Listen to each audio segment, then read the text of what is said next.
अस्सलामु अलैकुम रहमतुल्लाहि व बरकातुहू। अल्लाह ताला ने तबलीगी जमात को जो मकबूलियत दी है और इसका काम जो फैल रहा है, हम और आप इससे फ़ायदा उठा रहे हैं।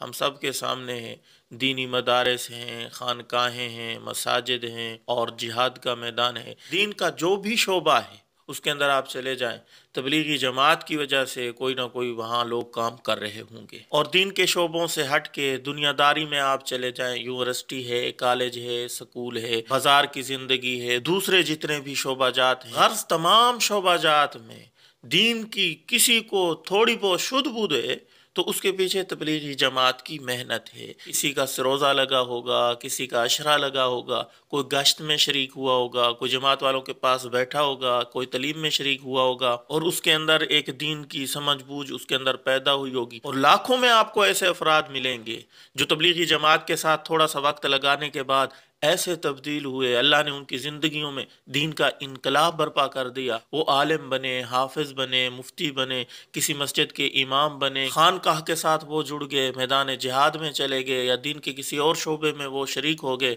मैं तो समझता हूँ अक्सर उलमा, हुफ़ाज़, मुफ्तियान इकराम जो हैं, ये तबलीग वालों का इनके ऊपर एहसान है। क्योंकि आप किसी भी मौलवी की हिस्ट्री उठा लें, किसी मुफ्ती की, किसी बड़े आलिम की, उससे पूछें आप मदरसे में कैसे आए, आप आलिम कैसे बने, तो वो कहेगा मेरा चाचा तबलीग में गया था, मेरा मामा गया था, मेरे अब्बू तबलीगी हैं, मेरे दादा तबलीगी हैं, मेरा फ़लाँ रिश्तेदार तबलीग में गया, उसने मुझे मदरसे में दाखिल कराया, ये मेरी ज़िंदगी में दीन आया और मैं आलिम बना, हाफिज बना, मुफ्ती बना। कभी कभी दिल में ख्याल आता है कि इतना सादा काम इतनी तेजी से कैसे फैल रहा है। फिर फौरन ज़हन में ख्याल आता है कि ये इखलास हो सकता है, इखलास की बरकत से, नीयत के दुरुस्त होने की वजह से इतना काम बड़ा फैल सकता है और कोई वजह नहीं है। जो इंसान महज अल्लाह की रजा के वास्ते इखलास नीयत से काम करता है, अल्लाह उसको जरूर तरक्की अता फरमाते हैं, अल्लाह की मदद और नुसरत होती है। एक बात तो ये पता चलती है कि इस काम के साथ अल्लाह की मदद और नुसरत है, और दूसरी बात ये पता चलती है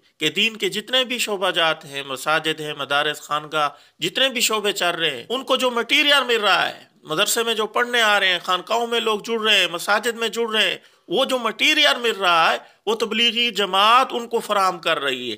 अगर तबलीगी जमात का अल्लाह ना करे काम रुक जाए तो बहुत सारे दीन के शोबों में कमी आप देखेंगे। आपको महसूस होगा कि तबलीगी जमात कितना काम कर रही थी। बहरहाल इसके ऊपर मैं ज़्यादा बातें नहीं करता। इनफरादी तौर पे कुछ लोगों में हर शोबा में गलतियाँ होती हैं, तो तबलीगी जमात के कुछ अफराद में भी गलतियाँ होंगी, लेकिन मजबूरी तौर पे देखा जाए तो बहुत बड़ा काम ये जमात कर रही है। अल्लाह का कितना बड़ा एहसान है कि हमारे मुल्क को अल्लाह ने इस काम के लिए चुन लिया है। तबलीगी जो बड़ा मरकज है रेवंड में, कई ममालिक से लोग यहाँ तबलीगी मरकज में आते हैं, वक़्त लगाते हैं पाकिस्तान में, और इसको बड़ा फख्र समझते हैं कि हम तबलीगी मरकज रेवंड देख के आए। लाखों की तादाद में दूसरे ममालिक से लोग यहाँ आ रहे हैं, और पाकिस्तान में अल्हम्दुलिल्लाह इसी तबलीगी जमात के कई इज्तिमाआत होते हैं। रेवंड का आलमी इज्तिमा है, तो उन्हीं इज्तिमा में से एक इज्तिमा कराची का 9 फरवरी बरोज जुमेरात कल से शुरू हो रहा है। तो इस इज्तिमा की कामयाबी के लिए हम और आप क्या कर सकते हैं? नंबर 1, तमाम के तमाम मुसलमान इस इज्तिमा की कामयाबी के लिए दुआएं करें, नमाज के बाद दुआएं करें, हर वक्त दुआएं करें कि अल्लाह ताला इस इज्तिमा को कामयाब करे, लोगों के लिए हिदायत का जरिया बनाए। दूसरी बात,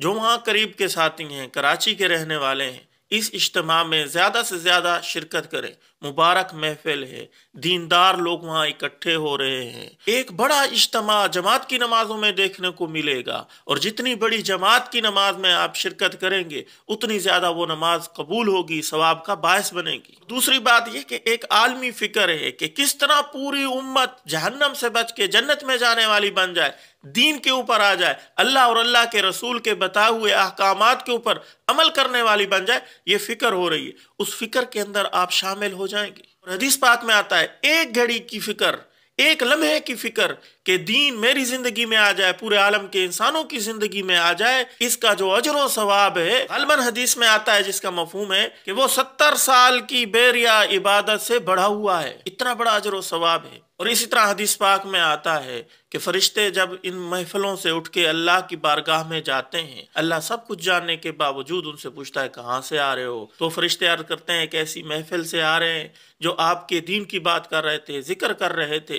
پھر کئی حدیثوں میں آتا ہے جس کا مفہوم ہے اللہ تعالیٰ کہتے ہیں کہ میں نے ان کو بخش دیا، آپ گواہ ہو جاؤ۔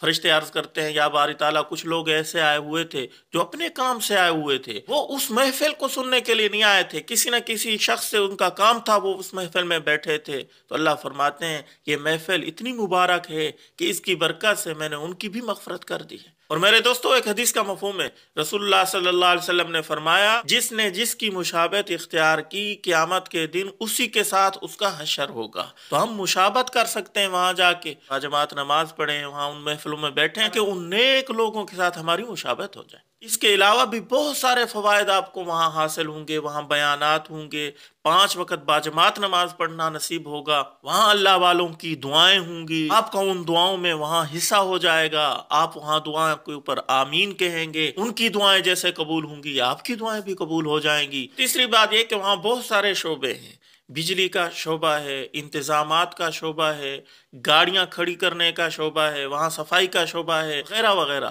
تو جس شعبے میں آپ ایکسپرٹ ہیں، آپ جانتے ہیں اس کام کو، وہاں اس کے اندر جا کے شریک ہو جائیں، خدمت میں شامل ہو جائیں۔ یہ مخلوق خدا کی خدمت ہے، اللہ والوں کی خدمت ہے، اور خدمت کے اوپر میرے دوستو اللہ ملتا ہے۔ جس کو اللہ مل گیا اس کو کسی چیز کی ضرورت باقی نہیں رہتی۔ بس یہ مختصر سی گزارش تھی، اس لیے میں نے ویڈیو بنا دی۔ اللہ تعالی ہم سب کو عمل کرنے کی توفیق عطا فرمائے، اس اجتماع کو کامیاب کرے، پوری دنیا کے لوگوں کی ہدایت کا ذریعہ بنائے۔ آمین یا رب العالمین۔ السلام علیکم ورحمۃ اللہ وبرکاتہ۔